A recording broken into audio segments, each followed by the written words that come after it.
Habaib Alwi membantai ribuan ulama pribumi.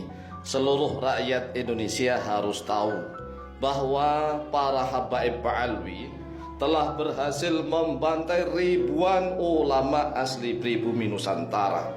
Ini sejarah tahun 1950 Masehi sampai tahun 1945 tatkala merdeka. Begini wahai saudaraku kaum muslimin wal muslimat rahimakumullah dan saudara-saudaraku sebangsa setanah air Indonesia. Sejak pemerintah Hindia Belanda sengaja mendatangkan orang-orang Yaman ke Nusantara dengan ditetapkan sebagai dzurriyyah Nabi Muhammad SAW, maka ribuan ulama asli pribumi menjadi agak sedikit gentar dan sedikit takut kepada VOC Belanda. Mengapa? Karena orang-orang Yaman yang dirawat oleh VOC Belanda disuruh membuat fatwa haram dan melarang seluruh warga pribumi yang mengadakan aksi perjuangan melawan VOC Belanda.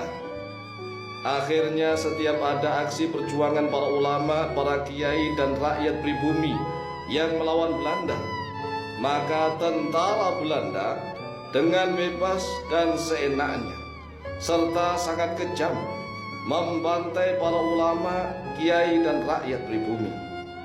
Karena perbuatan tentara Belanda itu dilindungi oleh fatwa orang-orang Yaman yang ada di Nusantara. Yang membantai siapa? Yang membantai adalah tentara-tentara VOC Belanda. Yang memberikan fatwa siapa? Yang memberikan fatwa adalah orang-orang Yaman Habaib Alwi yang ada di Nusantara. Inilah kekejaman mereka. Oleh sebab itulah rakyat Indonesia harus mulai sadar sesadar-sadarnya. Setelah perjuangan rakyat Nusantara yang dikomando langsung oleh para sultan di Nusantara mulai melemah melawan Belanda, ternyata perjuangan rakyat Nusantara tidak pernah padam. Bahkan semakin kuat dikomando langsung oleh para ulama, oleh para kiai asli pribumi. Hingga pada tahun 1825 Masehi sampai 1830 Masehi terjadi perang Jawa besar-besaran yang dikomando langsung oleh Pangeran Diponegoro, oleh Kiai Mojo, oleh Sentot Prawiro-Dirjo dan ribuan ulama dan kiai Nusantara. Kemudian perang Patri kedua tahun 1831 Masehi sampai 1838 Masehi yang dipimpin Tuanku Nan Renceh, Tuanku Pasaman, Tuanku Imam Bonjol dan para ulama yang lainnya. Belanda mengalami kerugian yang sangat besar, kerugian di materi maupun kerugian di tentara-tentaranya yang banyak mati selama bertahun-tahun perang melawan orang-orang pribumi. Oleh sebab itulah Belanda sengaja mendatangkan orang-orang dari Yaman ke Nusantara agar melarang perjuangan setiap rakyat pribumi dan memberi fatwa haram jihad fi sabilillah. Jihad fi sabilillah haram, ghurur, tidak sah melawan Belanda karena dianggap kurang syarat-syaratnya. Ini adalah produk fatwanya orang-orang Yaman yang membantai ribuan para ulama dan kiai asli Nusantara yang menjadi pejuang membela tanah air demi kemerdekaan seluruh bangsa di Indonesia. Setelah Belanda mendatangkan orang-orang Yaman ke Nusantara, yaitu pada tahun 1850 Masehi, ternyata perjuangan rakyat pribumi tetap tidak padam. Terbukti adanya perjuangan rakyat Banjar. Banjar ini adalah Kalimantan Selatan, dipimpin oleh Pangeran Antasari. Perjuangan terjadi pada tahun 1859 Masehi sampai tahun 1863 Masehi. Perjuangan lagi ada di Aceh, perjuangan rakyat Aceh yang dipimpin langsung oleh Sultan Muhammad Shah, kemudian oleh para ulama seperti Teuku Umar, seperti Cut Nyadin, Cut Mutia dan kawan-kawan. Ini terjadi pada tahun 1873 Masehi sampai tahun 1904 Masehi. Kemudian ada lagi perjuangan rakyat Banten, Geger Cilegon. Ini dipimpin oleh Ki Haji Wasit dan kawan-kawan. Terjadi pada tahun 1888 Masehi.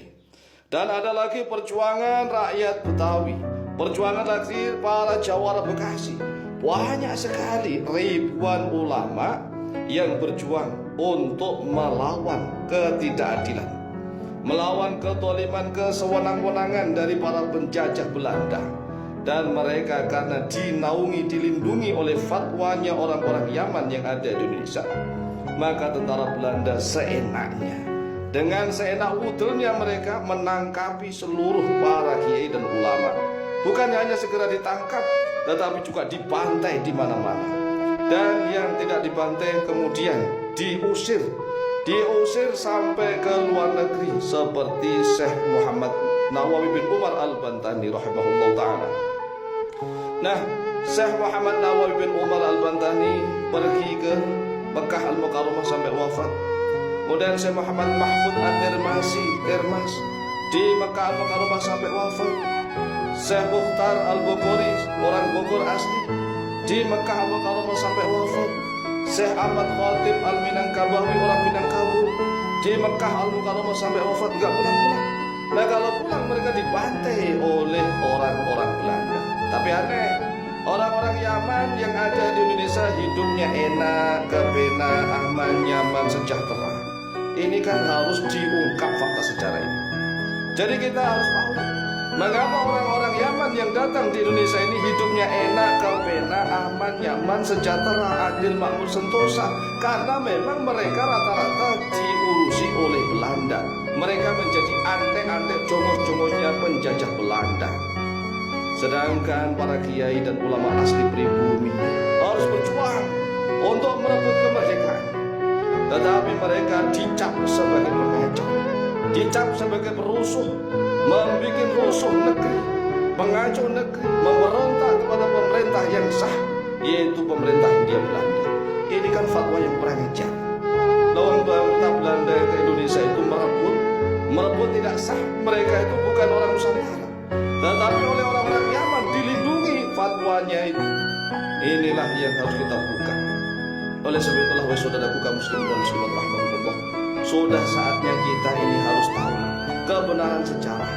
Mengapa orang-orang Yaman tidak dikejar-kejar, tidak diusir oleh Belanda? Ya, mereka memang rata-rata didatangkan ke Indonesia untuk memberi fatwa. Karena orang Islam Indonesia ini kalau dikasih fatwa, apalagi mengatasnamakan dzurriyyah Rasulullah SAW, mereka akan tunduk, manut dan mengikutinya. Demikian, semoga manfaat dan barokah. Lebih dan kurangnya mohon maaf. Wallahu ta'ala a'lam bishawab.